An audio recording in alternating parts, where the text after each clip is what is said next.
Yo, what is good, YouTube? It's your boy James, and I'm coming at y'all with another episode of the previewing and predicting series. Um, I'm really fucking tired for this one, but we're just gonna pull through.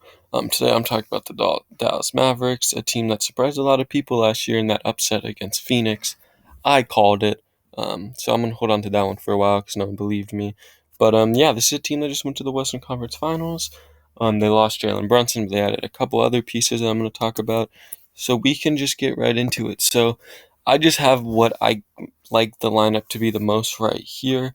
Um, it might surprise some people in a sense, but this is the lineup I like a lot.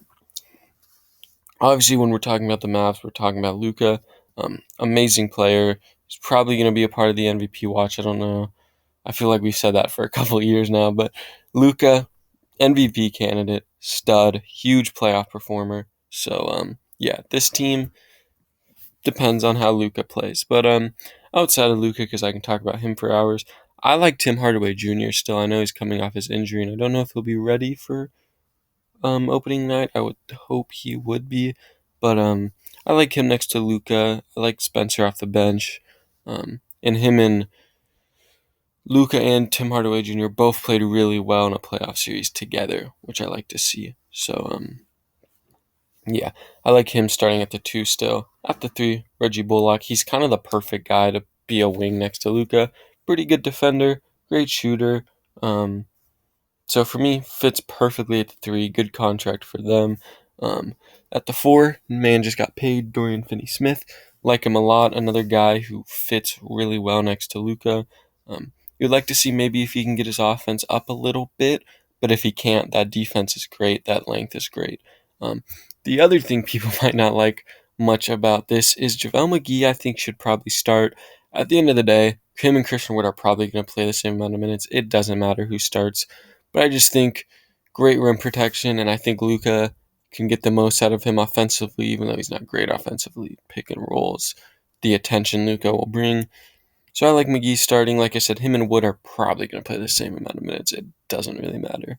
If Wood started, who cares? Um, Coming off the bench, Spencer Dinwiddie. I like him in the 6-man role.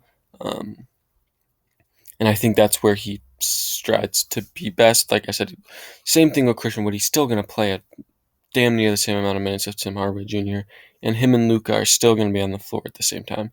So it doesn't really matter. But I like him off the bench, that little scoring and playmaking punch. At the 2 off the bench, Jaden Hardy is a guy that I liked a lot.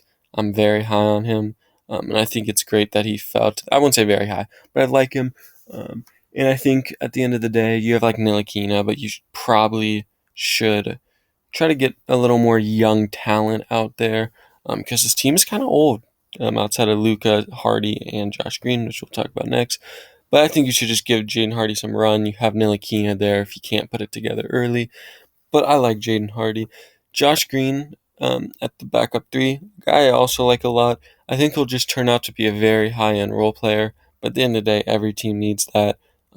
He looked good for them last year, and he's young, and I project him to keep getting better. So I like that Hardy Green young duo coming off the bench. Maxi Kleba or Dwight Power, you can say who you would rather have, and you can also say where Christian would be the center or the power forward. It doesn't matter to me, but I like Kleba a little more. Nothing too like crazy, but he can shoot decent. I don't know what his splits are, but I know he can shoot a little bit. And his defense is pretty good. And then Christian Wood, the guy they brought in, I like him a lot. I just don't know. This might sound kind of harsh, but I don't know if he's really like a high end starter on like a really good team. I think he's a very good player, but I still think he needs to kind of figure out his role in the NBA. Where does he fit best? I don't think he's had that opportunity yet, so he'll figure it out here. But just as of now, I'm not super like, oh, Christian Wood needs to be starting next to Luka. He makes them so much better. I like the trade a lot, don't get me wrong, but it's just like, I'm not freaking out about Christian Wood. But I do think this team got better. They lost Brunson, which sucks, but like I said, you just couldn't pay him. So, sorry for the shit video, but I'm extremely tired. For their prediction, I'm going to go around that 44 to 48 win mark. I think it's a good team, especially in the regular season. I just don't think they have enough talent around Luka yet, which maybe when the NBA season comes and I'm not doing the series anymore, I'm going to do more in depth on teams, like futures and their past. So maybe I can do a video on how can they get that talent there. But I don't have that for you now. But if you guys did enjoy, somehow, please like and subscribe if you did. I'm going to keep bumping these out. Also, I did skip the Lakers. I just can't deal with Russell Westbrook talk anymore. So when we figure out what Russell Westbrook is what's going to happen with him, then I'll do the Lakers video. But other than that, I'll see y'all probably not tomorrow, but soon.